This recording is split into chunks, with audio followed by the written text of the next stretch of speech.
Okay, the second lesson for the morning is Bohr, Rutherford, and Lewis dot diagrams. Now, I'm assuming that you have done these in grade 9 and 10, so this should be a review.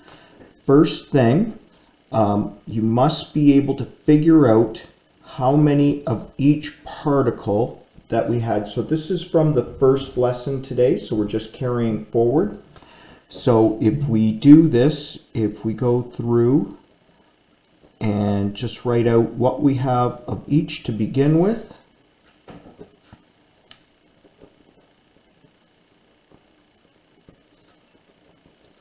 Now, because we have a 3 minus charge, we should have 3 more negatives than positives, so 3 more than 7 is 10. And now we can start drawing. So the rule we're going to employ for grade 11, which will change in grade 12 as we progress, is called the 288 rule. And that's the maximum number of electrons you can have on each cell. I'm going to suggest that you follow closely what I do. In the nucleus, we have our protons and our neutrons. And then in our shells going around, we should have 3 electrons altogether. We're allowed to have 2 in the first shell. And that's the maximum, so the third one goes on the next shell. Folks, follow the order I'm writing the electrons in. It's going to become very important when we do Lewis dot diagrams. So once again, add your protons and neutrons into the nucleus.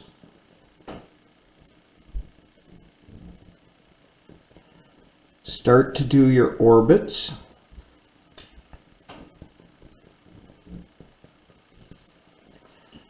Place the electrons where I place them, please.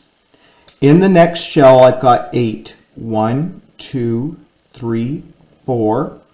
Now, I'm spreading the first 4 out because what happens in chemistry is electrons partner up.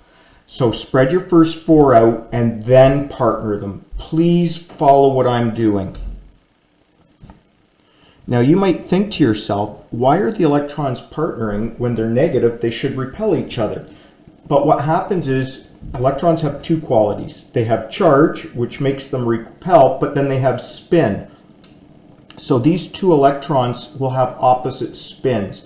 All of your technology is based on this whole idea. Okay, this is called entanglement, and this does occur. Okay, so we've got 10 electrons, we need 6 more. Spread your first 4 out, then start to partner them up. You must do it in that order or you'll get messed up on Lewis dot diagrams. Okay, let's do our 3 negative one. We've got 7 protons, 7 neutrons, and all together we should have 10 electrons. 1, 2, that's the maximum in that shell, 288 rule. And that should give us 10 electrons right there. Now, the Bohr-Rutherford diagrams are only important as a representation of what an element sort of looks like. As you go on in chemistry, you're going to see more and more detailed models, especially in grade 12. You get into a more detailed model. Folks, I'm going to give you some Bohr-Rutherford ones to try. I guess I'll do that at the end, and a few Lewis dot ones to try.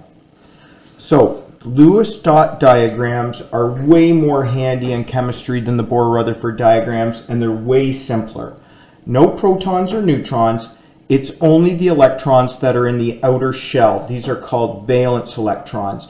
In fact, I'll go as far to state that the only electrons that count in chemistry are these outer or valence electrons. There is 1 outer electron. I give it 1. Now, here's your cheat method. If you want to know how many outer electrons you have, take your periodic table.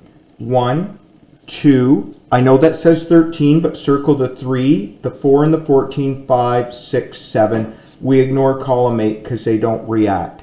So whatever column it's in is the number of outer electrons it has. So if we look at carbon, it's in 14, which is 4, so it's got 4 outer electrons. always space out your first 4 and then double up. Oxygen is in column 16 or 6, so it's got 6 outer electrons. 1, 2, 3, 4, 5, 6. Oxygen 3 minus has 6 outer electrons. A negative charge means that's how many more it has. So it has 6 plus 2 is 8. 1, 2, 3, 4, 5, 6, 7, 8. Folks, remember, the awesome thing about a video is you can always go back. Here's what I want you to try. Bohr, Rutherford, and Lewis dot of each of the following. I want you to do Mg. I want you to do Si. I want you to do F. Let's go Li1 plus. If you've done that one right, you will see no electrons in the outer shell. S2 minus and Al3 plus. So you have 6 things that you have to do. Okay, so you've got 6 Bohr Rutherford and 6 Lewis dot diagrams.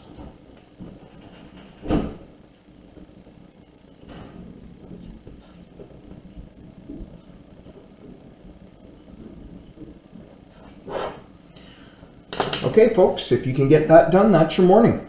Have a good one, everybody, and be sure if you can't do one, get in touch with me. I will either give you a simple reply if it's an easy question to answer, or I will make a video and send it out to the class.